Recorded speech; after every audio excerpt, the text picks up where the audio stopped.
histoire qui est assez connue de tous les chrétiens, c'est quand voilà, les disciples sont en pleine tempête. Je vous invite à le lire, c'est dans Luc chapitre 8, on va lire à partir du verset 22, ça va être juste au verset 25.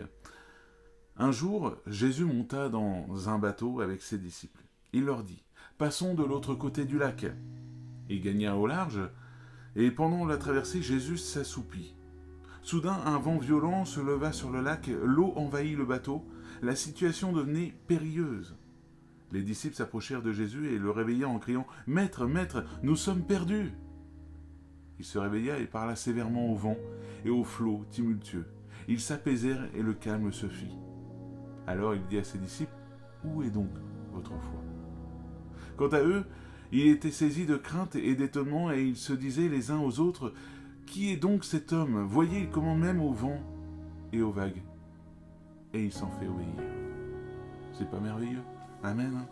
Ce sont de magnifiques paroles. Moi, je m'imagine souvent à la place des disciples. Je ne sais pas si toi, tu peux t'imaginer. Ces disciples qui sont dans la barque, voilà, ballottés de tout, de partout, avec les vagues qui voilà, commencent à entrer dans le bateau, l'eau qui entre. Eux, ils avaient pourtant l'habitude de prendre le bateau. Ils avaient tous l'habitude. Hein. Mais là, c'était une tempête exceptionnelle. Mais pourquoi ils ont traversé cette tempête? Jésus savait très bien qu'il allait avoir cette tempête. Mais Jésus a décidé de prendre le bateau quand même, pour éprouver leur foi.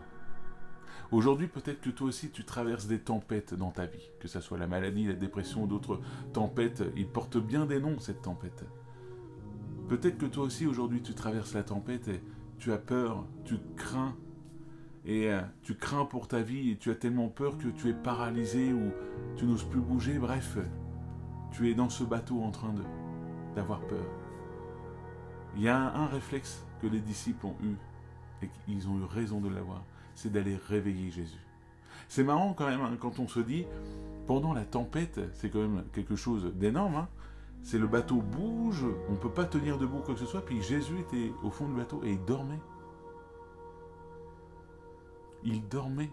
Je pense que dans chacune de nos tempêtes, Jésus dort. Pourquoi? Parce qu'il sait que c'est à nous d'activer notre foi pour le réveiller. À travers ça, je pense que Jésus voulait réveiller la foi des disciples. Il voulait réveiller la foi des personnes dans le bateau.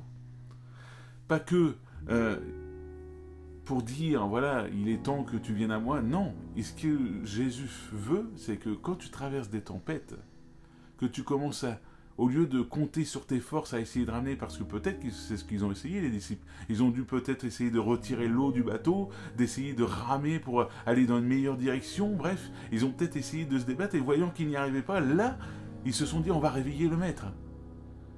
Et peut-être que c'est ton cas, tu as essayé de trouver plein de choses pour sortir de ta tempête. Mais ce sont des choses humaines et du coup tu n'y arrives pas. Pourquoi? Parce que à travers cette tempête, Jésus veut réveiller ta foi.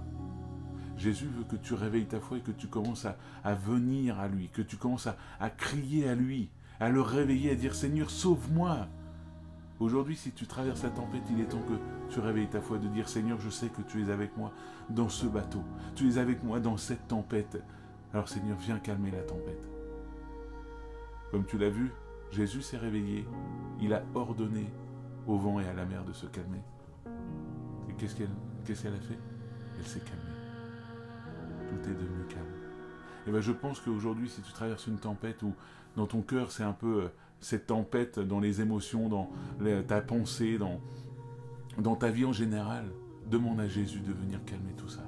Demande à Jésus de vraiment venir intervenir afin qu'il ordonne à toutes ces choses de se calmer. Aujourd'hui, réveille ta foi. Appelle Jésus-Christ dans ta tempête.